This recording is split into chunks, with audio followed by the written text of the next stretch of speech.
This is a review of the DB Tech 35mm film slide and negative scanner. This scanner will allow you to convert your film to a 5 or 10 megabyte JPEG photo. It also has built-in a 2.4-inch LCD digital display and a TV output. Inside of the box you'll find several items. First of all is the instruction manual, the film scanner itself, the AC power source, a cable used to connect to a TV, a cable used to connect to a PC or to use for operating the unit with the AC wall charger, 2 film holders, one for a single piece of film, like one photograph, and the second one for a strip of film, and a little bitty slip strip to push the film out if you need to. I'm going to give a few pointers on how to use this system. I've already played with it a little bit, but I want to point out that there is an extensive user's manual, and it's beyond the scope of this video to go into tremendous detail. So make sure you follow the instructions. A couple things to note is when you get the unit, there is a cover on the LCD display, and it does say that the strip of film has to be at least 3 frames long. This is 3 frames. That's because you want to feed it in from one side and be able to grab the other side and assist it to get out of the machine. Please remove this. Then you also have the film holder or the film slider. This is the film slider. I've taken off a label from this. You can see on here that there's writing. That's actually on a clear piece of plastic. Make sure you remove that before you insert it in the machine, because if you don't, it'll be on top of all your photographs. I've already removed it from this one here. My next hint is that before you use this, make sure that you clean it and get all the dust off of it. Every speck of dust is going to be on every photograph that you convert. Then you insert this into the machine. I've already plugged the unit in. You can flip up the display and turn the unit on. Here you can see I have a film strip in. These are some photos I took in Switzerland probably 15 or 20 years ago, and I haven't had them developed for a long time, so I know I can convert them to JPEG photos. Once they're in there, you can rotate this wheel very carefully, don't force it, and you can scan through your photos and look at each one of them. There's the ski lift we went up. Just to give you a few pointers, the film goes in from the right and exits from the left using this wheel, and it's marked in and out as you can see. And you're driving the film through using the gears that match up with the holes in the film. So be careful, don't force it, make sure the film is properly aligned. On the right hand side you can see the entry for the film, the plug-in for the USB and power supply, and the television out. On the left hand side you'll see the exit for the film, and also the slot for the SD card. I want you to note that I put an SD stick in here. It's a 32 gig stick, and it works perfectly. It was recognized instantly. I put in a larger 64 gig stick, and it was not recognized.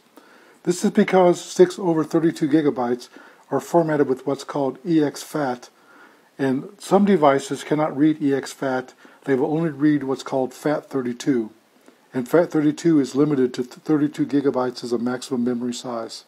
Once you're looking at a photograph or piece of film, you can hit the enter button, and here you can set different things. This is the resolution mode, which is either 5 megapixel or 10 megapixel. The center one here, as you can read it, is film type.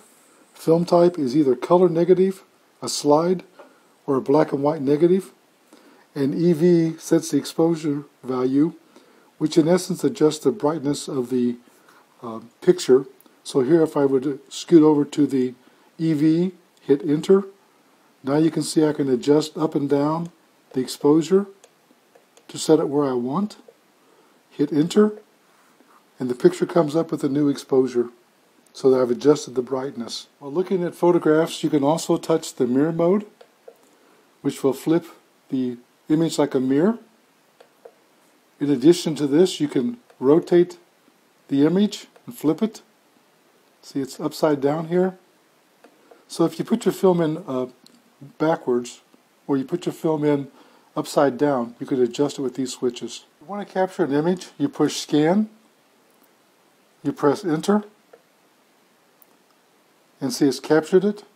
And here you can see very lightly is a small SD card. That shows you the SD card is working. Here I've advanced the film to the next slot and shot it using the scan enter.